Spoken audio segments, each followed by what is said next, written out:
di hadirat-Mu, ku bersujud menikmati kehadiran-Mu.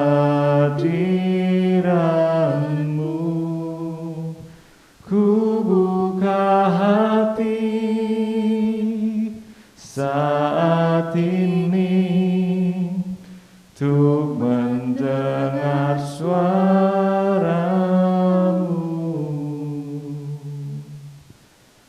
Ya Tuhan, biarlah hanya suara Tuhan yang kami dengar.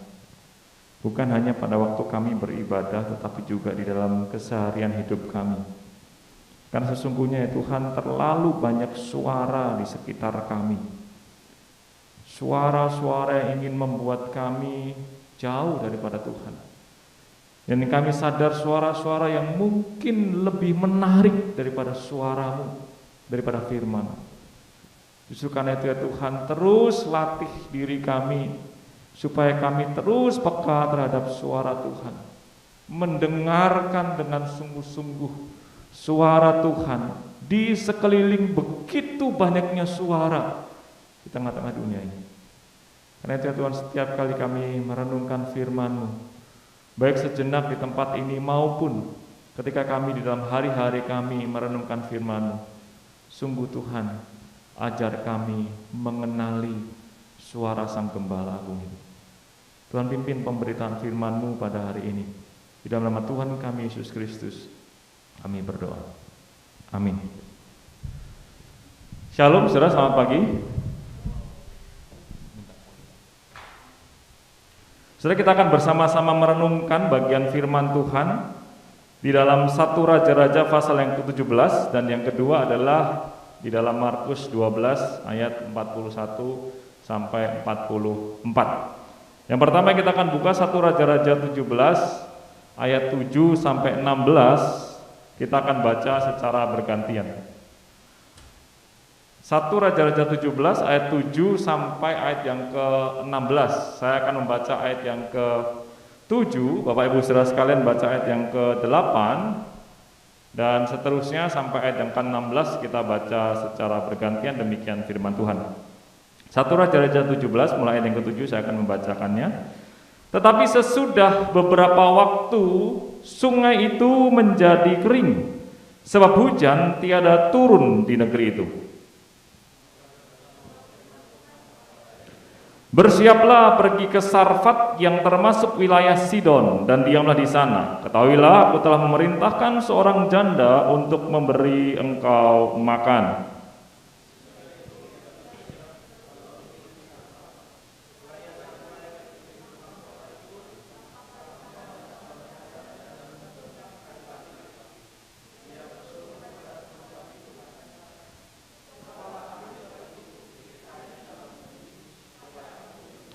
Ketika perempuan itu pergi mengambilnya, ia berseru lagi, "Cobalah ambil juga bagiku sepotong roti."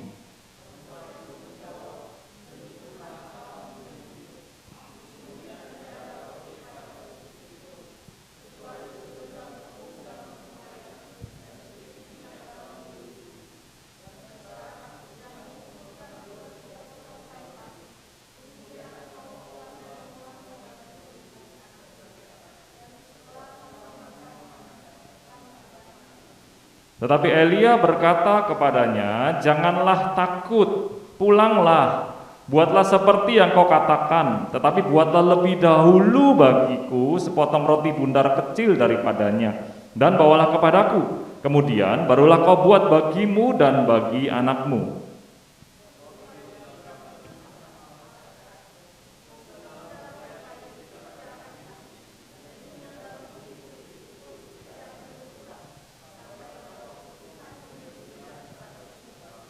Lalu pergilah perempuan itu dan berbuat seperti yang dikatakan Elia. Maka perempuan itu dan dia serta anak perempuan itu mendapat makan beberapa waktu lamanya.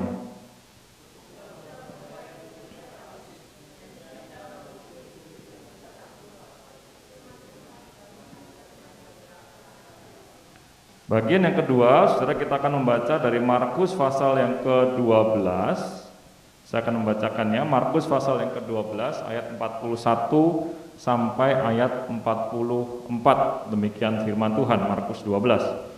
Pada suatu kali Yesus duduk menghadapi peti persembahan dan memperhatikan bagaimana orang banyak memasukkan uang ke dalam peti itu.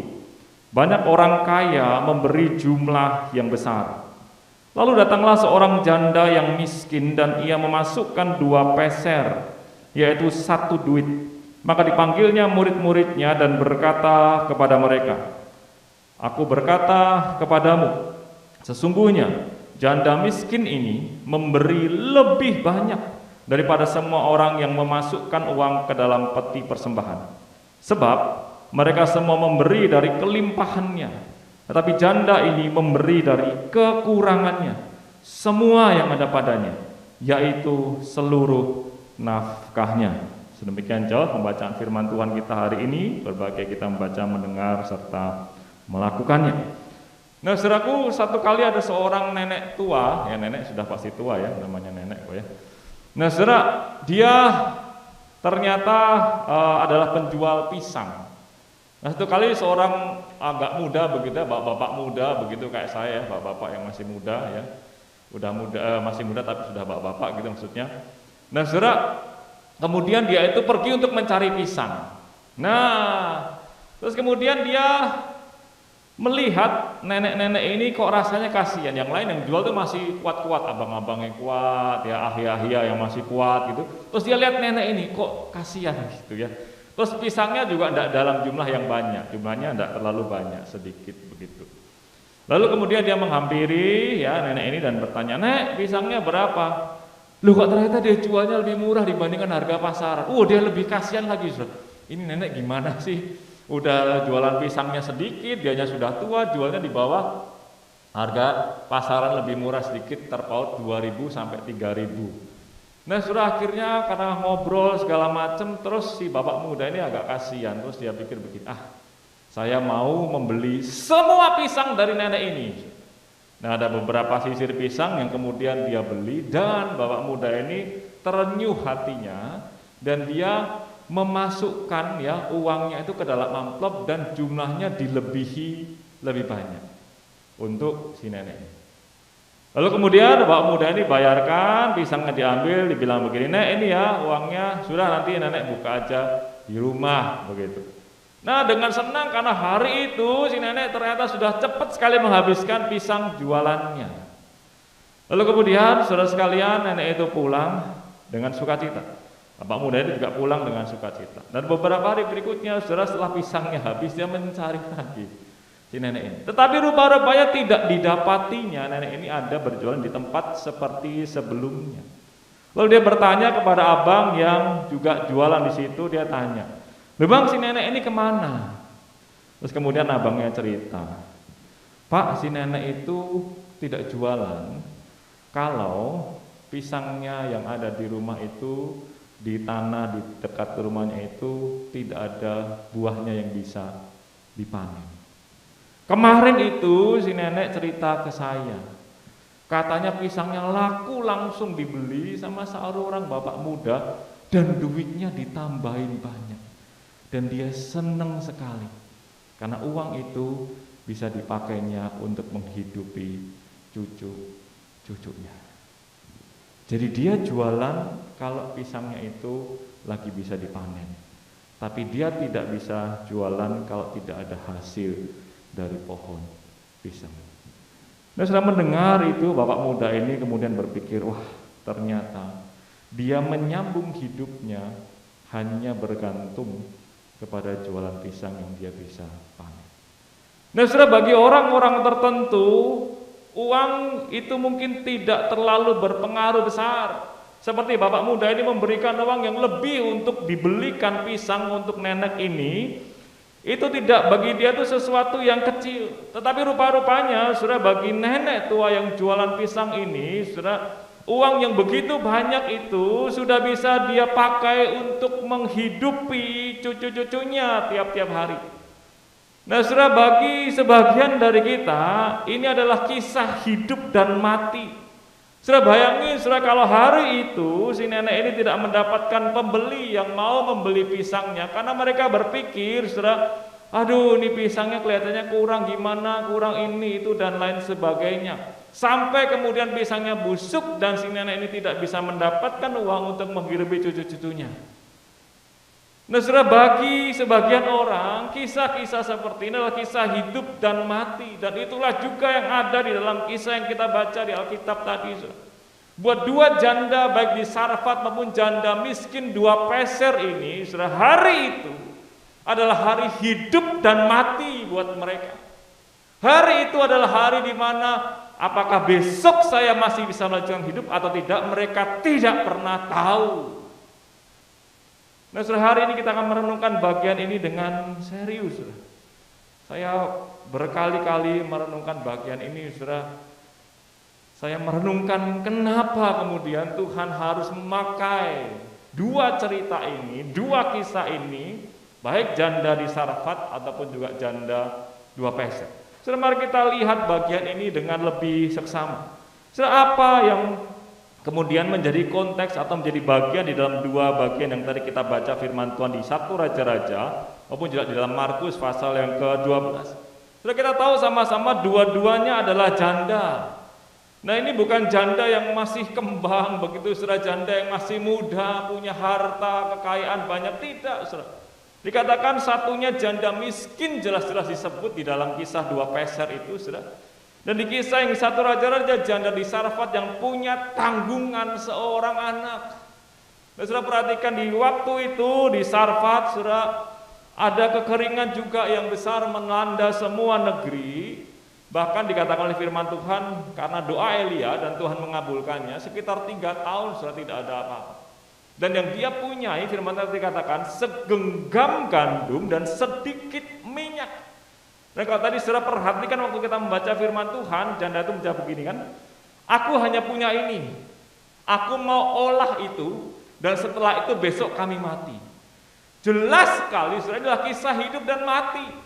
Besok dia dan anaknya pasti mati karena mereka tidak lagi punya makanan dan tidak lagi punya uang untuk membeli makanan. Tapi apa ya firman Tuhan katakan? Tuhan minta janda ini kasih rotinya kepada Elia. Bukan hanya pandemi yang janda ini hadapi, tapi kematian di depan. Tapi Tuhan tetap minta roti yang satu-satunya dia punya untuk dirinya dan untuk anak. Demikian pula janda yang memberikan 2 peser itu, dikatakan dia hanya punya 2 peser. Tuhan Yesus katakan janda ini cuma punya 2 peser, 1 duit. Itu satu nilai nominal yang paling kecil, saudara, di dalam Matius ataupun Lukas yang saya catat di depan, saudara. 1 duit itu senilai bisa membeli 2 sampai 3 burung pipit. Saya tanya sama saudara sekalian, burung pipit itu berharga atau tidak? Siapa di sini yang bangga kalau pelihara burung pipit? Aku punya burung pipit banyak loh, nggak dianggap, saudara. Tapi ada burung-burung yang jenisnya memang sangat luar biasa mahal. Dan janda ini hanya punya 1 duit, dan Tuhan Yesus katakan itu seluruh nafkahnya. Dan bisa dibilang setelah dia mempersembahkan itu, besok dia mau makan apapun itu juga tidak ada. Tapi apa yang firman Tuhan katakan? Janda ini tetap memberikan semuanya di depan peti persembahan yang terletak di dalam pelataran wanita. Orang-orang wanita Yahudi boleh sampai ke sana, dan dia memberikan semuanya. Nah, saudara, ini adalah kisah hidup dan mati. Buat saya pribadi, saudara, 2 janda ini di depannya, di hari depannya, di hari esoknya, cuma ada 1 pilihan. Kalau dia bisa bertahan hidup, puji Tuhan. Tapi rupa-rupanya kematian jauh lebih dekat daripada hidup yang dia jalani. Saya mau tanya sama setiap kita, saudara. Pernah nggak kita di posisi seperti ini?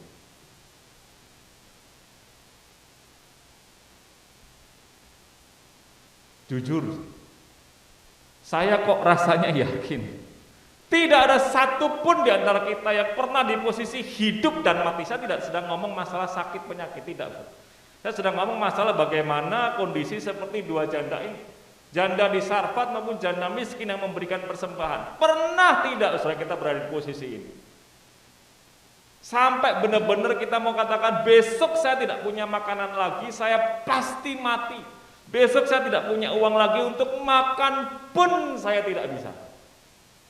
Sudah saya yakin, maaf nih saudara kalau saya pakai kata ini ya, semiskin-miskinnya kita, sekurang-kurangnya kita, sudah saya kok yakin kita tidak pernah mengalami sampai titik seperti dua janda ini. Tapi ini kebenaran yang ingin saya katakan kepada setiap kita. Dua bagian firman Tuhan di perjanjian lama maupun di perjanjian baru hendak mengatakan kepada kita bahwa Tuhan tidak hanya meminta yang terbaik dari kita. Dia bahkan menginginkan kita memberikan seluruh milik kita. Kita perhatikan baik-baik. Karena kita berkata begini kan, kasih yang terbaik buat Tuhan. Tetapi ketika saya terus berkali-kali merenungkan kisah dua janda ini, bahkan yang terbaik pun sebetulnya kurang buat Tuhan. Karena dia meminta kita memberikan seluruh milik kita. Pertanyaannya, pernahkah kita memberikan seluruh milik kita kepada Tuhan? Relakah kita memberikan semuanya buat Tuhan?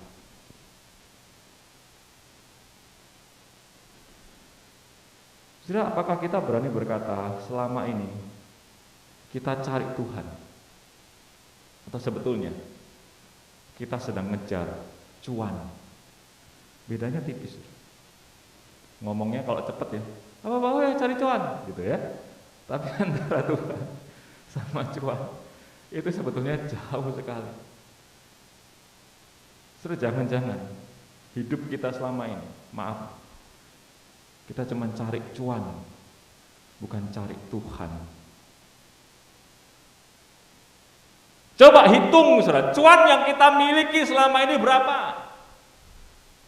Kita dengan sangat rajin hitung supaya kita memiliki begitu banyak cuan. Mau taruhan sama saya, ayo, berani saja. Tapi berapa kali kita benar-benar rela memberikan buat Tuhan? Kalau dua-duanya kita sama-sama hitung-hitungan, dan maaf saudara, engkau dan saya kasih kepada Tuhan sebagian yang lebih kecil, sedangkan cuan yang lebih banyak buat kita. Pertanyaannya, memberi yang terbaik pun masih jauh, apalagi mau kasih semua milik kita. Sudah bentuknya macam-macam, pemikiran kita, tenaga kita, uang kita, seluruh kehidupan kita. Jadi mari kita renungkan baik-baik. Kondisi janda dua ini, mau yang di Sarfat, mau yang memberikan persembahan, tidak jauh lebih baik daripada kita hari ini. Engkau dan saya terlalu banyak alasan dan berkata, pandemi Pak, semuanya turun, omsetnya turun. Sudah perhatikan kata-kata ini saudara, omsetnya turun, tetapi pertanyaannya adalah begini, berapa banyak omset yang kita masih bisa dapatkan?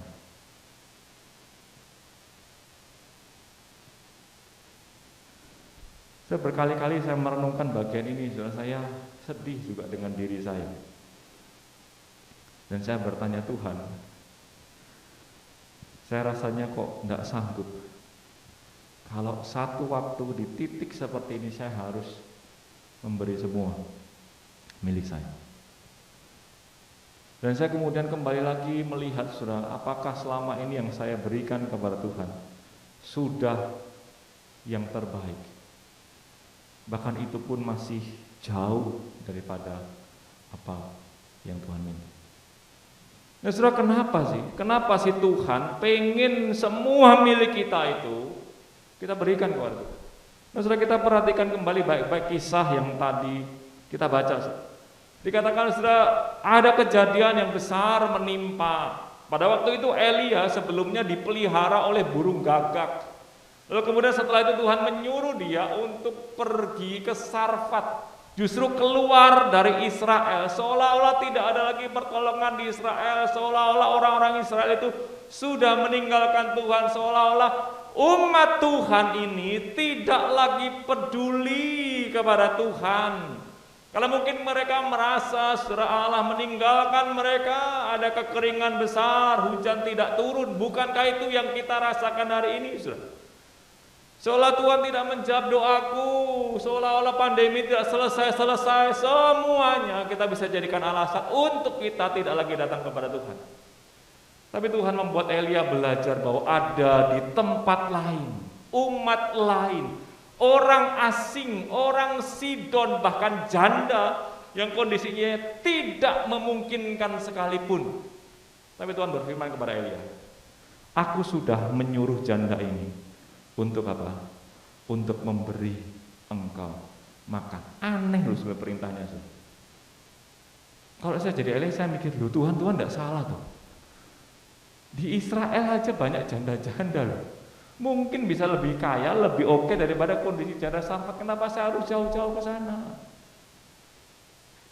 Dan namanya sudah janda, saudara, dia harusnya dipelihara, bukan memelihara orang lain. Itu kata kitab Taurat. Orang Israel diminta untuk memelihara janda-janda dan anak-anak yang terlantar, orang-orang miskin. Tetapi justru dari orang miskin, dari seorang janda, Tuhan bilang sama Elia, aku mau kasih kamu makan. Lalu kemudian apa yang Elia katakan? Sudah kita tahu sama-sama Elia bergegas ke sana dan dia melihat seorang janda di pintu gerbang. Jadi ketika masuk ke kota Sarfat, lalu Elia tahu ini orangnya. Tanpa babi bu, sudah dibilang begini, kasih aku minum dong. Jandanya lagi kumpulin api, lagi mau buat apa? Persiapan untuk masak di rumah. Elia bilang kumpulin, kasih aku air dong. Mungkin kalau saya jadi janda begini, saudara, kamu ini loh sudah lebih kuat dari aku, laki-laki, boleh cari air sendiri gitu. Enggak, saudara, Elia minta kasih aku air. Enggak, tangguh loh. Setelah itu dibilang begini, waktu mau ngambilin air, sudah deh, ini aku lagi kerjain untuk ngumpulin apa namanya kayu, tapi diminta air, sudah aku mau ambilin dulu. Mau dia ambilin, Elia bilang begini, mungkin janda itu sudah jalan begitu ya, saudara ya. Cuman Elia bilang begini, janda gini, bentar, sekalian makanan dong, lu kurang ajar lu saudara. Lu bener enggak? Ini janda udah kesulitan. Jandanya belum cerita apa kesulitannya, apa pergumulannya. Tapi dia sudah mengumpulkan segala macam, mau cari air. Elia bilang begini, kasih makan sekalian dong, gua lapar nih. Lu kurang ajar, emang aku juga udah lapar. Nah, sudah mungkin buat kita yang bergumul, sudah ketika dimintai pertolongan seperti itu, kita akan berkata, kamu gak tahu diri, saya lagi susah, kamu minta sesuatu yang mustahil untuk saya lakukan, karena saya pun setelah ini juga tidak akan bisa menerimanya. Tapi apa yang janda itu jawab kepada Elia? Demi Tuhan Allahmu yang hidup. Dia langsung ngomong keadaannya kan. Aku cuman punya segenggam tepung tuh segimana ya, segini. Saya kalau lihat istri saya masak roti ya, enggak mungkin tepung tuh cuman segini. Enggak mungkin. Ya. Bahkan untuk diri sendiri aja enggak mungkin begitu ya. Pasti tepungnya tuh jauh lebih banyak, dikasih di satu tempat begitu terus diaduk. Nah, itu buat kita berempat makan, saya, istri sama anak-anaknya. Tapi dikatakan dia cuma punya segenggam tepung. Oke. Terus dia katakan, aku tuh sudah nyerah. Habis, ini yang terakhir, mau mati. Dan dia tidak sedang mengasihani diri, saudara. Mungkin seperti yang sering kita lakukan, aduh aku tuh enggak bisa apa-apa, enggak punya apa-apa, disuruh ngasih persembahan, enggak punya uang, disuruh ngasih tenaga, aku lemes, disuruh ngasih pemikiran, saya enggak kreatif, semuanya enggak bisa, saudara. Itu alasan mengasihani diri. Tapi janda ini bukan seperti itu. Lalu apa yang Elia katakan? Seolah-olah tuh ya, kalau saya berpikiran secara sederhana, sudah Elia bilang gini, udahlah, enggak usah pikirin urusanmu, kasih dulu buat aku. Sudah lihat kalimatnya loh ya, tetap buatlah roti. Elia enggak bilang begini loh, saudara. Tetap buatlah roti, kamu makan dulu, betul? Anakmu makan dulu, sisanya kasih aku. Gitu enggak kalimat Elia? Tapi kalimat Elia gimana? Kamu buat roti, kasih ke siapa? Kasih ke saya dulu. Loh, ini yang butuh siapa? Yang mau mati siapa? Sudah, kalau ada orang datang seperti ini minta bantuan kita lagi kondisi susah, terus dia bilang begini, udahlah kasih aku dulu, yang kamu kan nanti masih bisa. Sudah mikir apa sama orang ini? Egois, gak tahu diri, kurang ajar, kondisiku itu sudah sulit. Tapi Elia bilang begini, ini perintah firman Tuhan.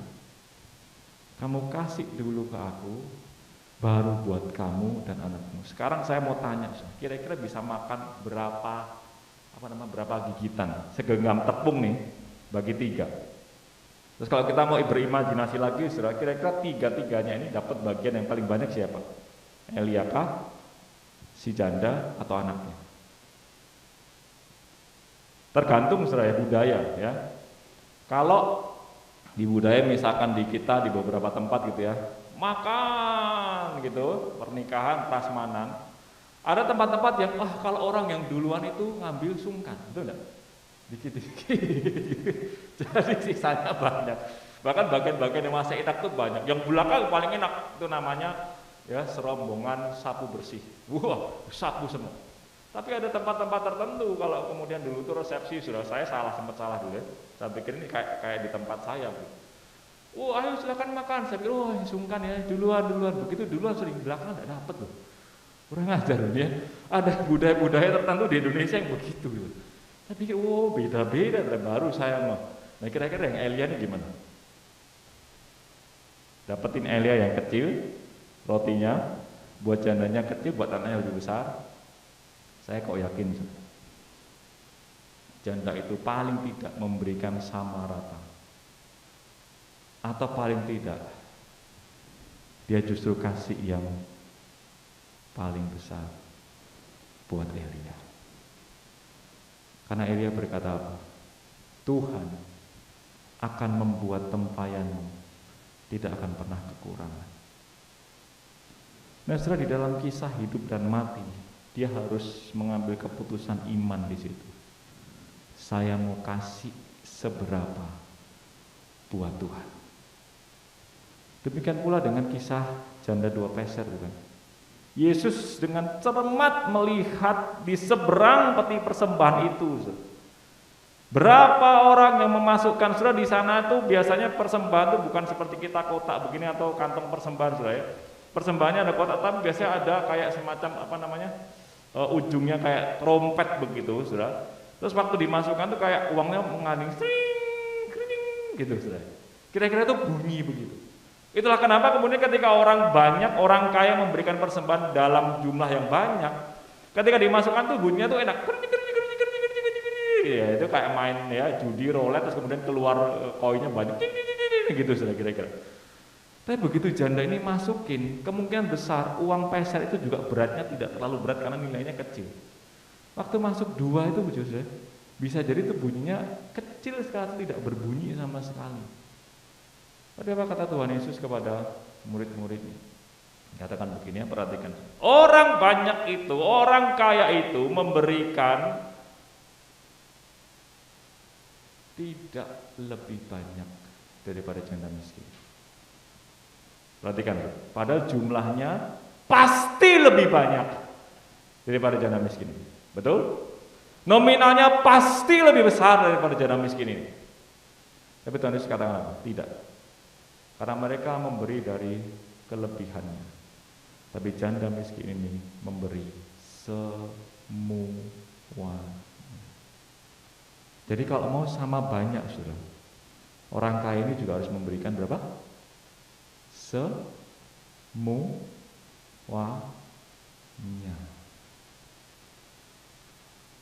Sudah, sekali lagi Tuhan pengen kita memberi semuanya. Pertanyaannya, mau nggak kita ngasih semua buat Tuhan? Dalam berbagai macam bentuk, Tuhan pengen kita memberikan semuanya.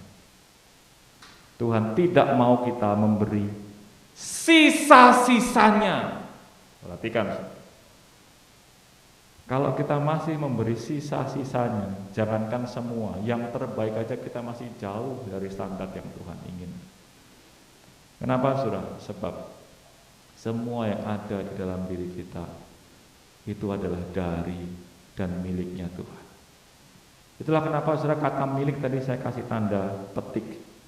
Karena sebetulnya kalau kita mau jujur, itu bukan miliknya kita. Karena itu punyanya Tuhan. Dan tidak ada kata-kata kami memberikan kepada Tuhan seolah-olah milik kami jadi miliknya Tuhan. Tidak ada. Karena semuanya miliknya Tuhan dan Tuhan percayakan kepada kita.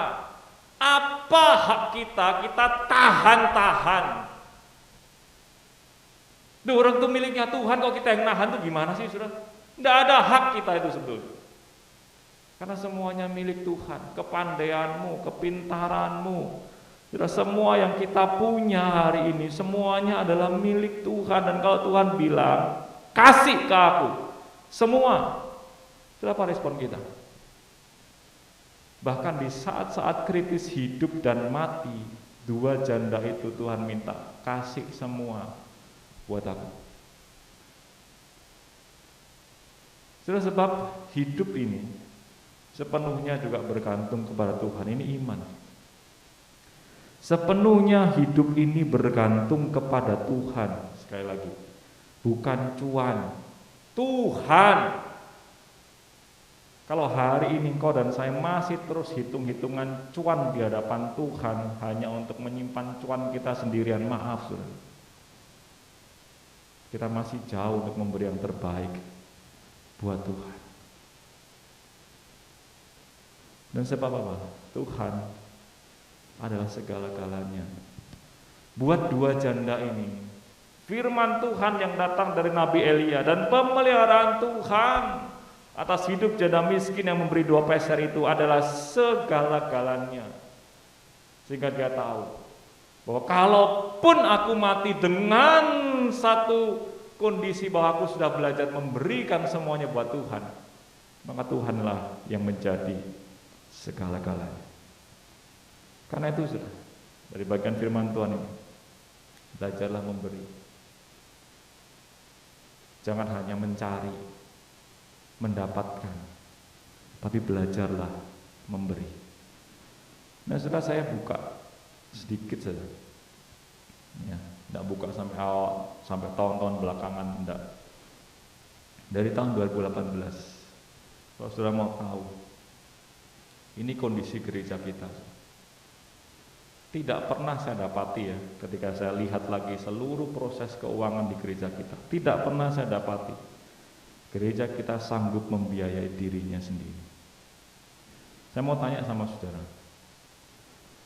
kalau Saudara punya anak perempuan, tiba-tiba ada seorang laki-laki datang untuk meminang, melamar, terus Saudara tanya, udah kerja belum?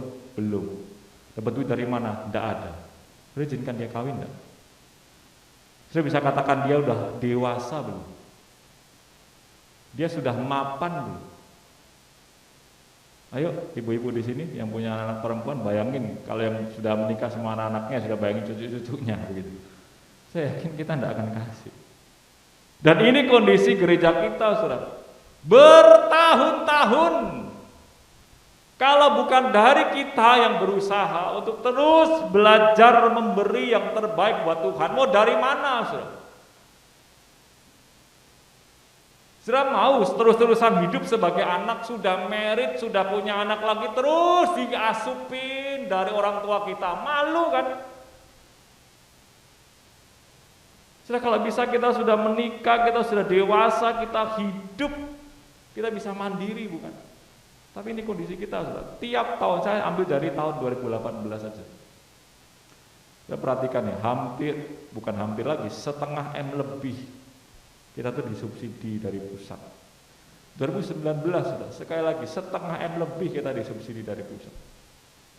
2020 program kita sudah turun jauh, tetap masih kurang. Nanti ngomongnya begini, pandemi Pak, itu alasan apa lagi yang kita bisa buat? Banyak. 2021 sampai bulan Mei kemarin, Saudara, sampai 1 berbanding 2. 1 banding 1 aja nggak menginjak sampai di situ, Saudara. Saudara, mari tanya kepada diri kita masing-masing. Berapa banyak sih yang kita sudah beri buat Tuhan? Atau jangan-jangan selama ini kita hitung-hitungan terus sama Tuhan. Sudah beri sesuai kesanggupan. Saya tidak lagi mengatakan nominal, walaupun saya tunjukin nominal di sini, tapi kesanggupan kita. Ingat dari kisah janda 2 peser ini. Bahkan dia melebihi kesanggupannya. Sebab apa? Semuanya dia kasih. Nah, satu kali itu, saudara, tahun 98, ya, saya mendapatkan kesaksian ini. Tahun 98 ketika krismon besar-besaran di negara kita, akan di seluruh dunia juga waktu itu, saudara, ada seorang jemaat Tuhan yang usaha kacang, bangkrut semuanya. Usahanya bangkrut, semuanya bangkrut, segala macam, ludes semua. Terus dia memberanikan diri mengambil pinjaman dari bank. Kalau saya tidak salah ingat, kisahnya adalah dia waktu itu mengambil pinjaman dari bank kira-kira tahun 98, sekitar 200 juta. Nah, sudah hari yang sudah ditentukan untuk dia mengambil uang itu dari bank, akhirnya dia datang mengambil uang itu dari bank, sudah. Terus dia taruh di belakang, di jok belakang mobilnya di bagian yang kedua itu. Terus dia bawa mobilnya untuk menuju pulang. Di tengah-tengah perjalanan dia ditelepon oleh salah seorang hamba Tuhan dari gereja juga GKY, yang pada waktu itu krisis itu juga sedang membangun gereja. Jadi telepon dikatakan begini, "Pak, ini sudah habis-habisan. Kita lagi sangat-sangat membutuhkan." Akhirnya dia meminggirkan mobilnya dan dia menangis waktu dia bergumul sekali. Dia berkatakan sama Tuhan, "Tuhan, saya sudah habis-habisan. Kalaupun saya jual rumah, jual mobil, segala macam, nggak nutup sama kerugiannya. Ini pun saya menjembang untuk usaha lagi. Moga-moga saya bisa naik lagi. Tapi kok di waktu-waktu hidup dan mati begini, Tuhan bilang ini gereja, kalau tidak selesai, mau bagaimana? Kalau tidak dari saya, mau dari siapa jemaat yang lain?" Nah, saudara, di dalam pergumulan itu diceritakan, saudara, dia di pinggir jalan itu, uang di belakang, dia di setir mobil, dia bergumul habis-habisan. Lalu akhirnya dia jawab wanita ini dengan katakan, "Baik, Boksu, saya akan beri buat gereja." Sudah tahu yang dia berikan berapa? 2 juta? 200 ribu? 20 juta? Dia langsung tidak pulang ke rumah. Dia datang ke gereja. Dia temuin pendetanya. Dia bilang begini, "Pak, ini uang pinjaman dari Pak buat saya usaha. Tapi saya mau kasih semua supaya gereja ini jadi bangunannya." Sudah mendengar kisah ini bukan kisah dari gereja karismatik, gereja bukan, ini GKY. Dia mempertaruhkan semuanya buat Tuhan.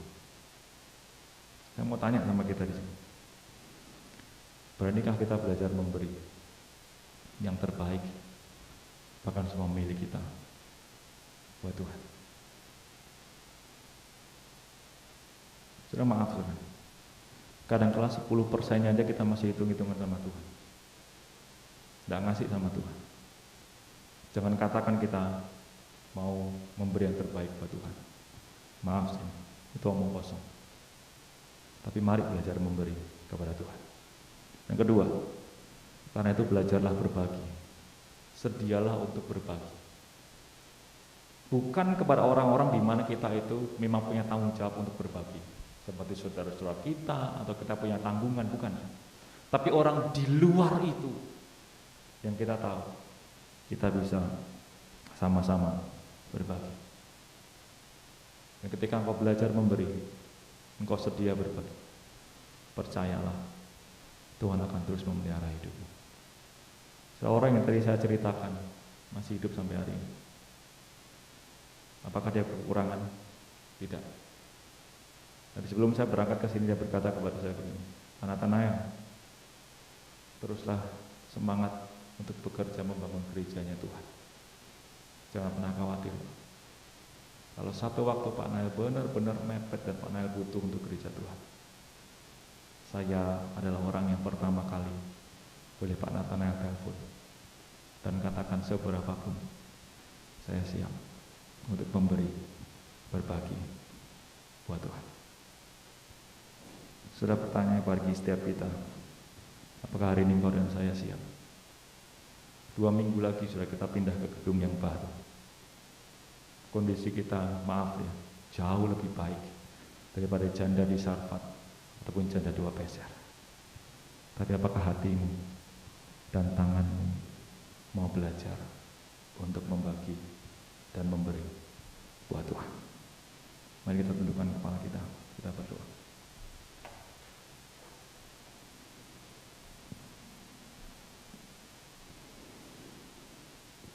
Tuhan, ampuni kami, karena kami masih sangat jauh untuk kami bisa belajar memberi, bahkan yang terbaik sekalipun. Kalau kami mau jujur ya Tuhan, kami seringkali masih memberi sisa-sisanya, ampas-ampasnya buat Tuhan. Yang terbaik kami simpan sendiri. Ampuni kami yang begitu egois dan jahat.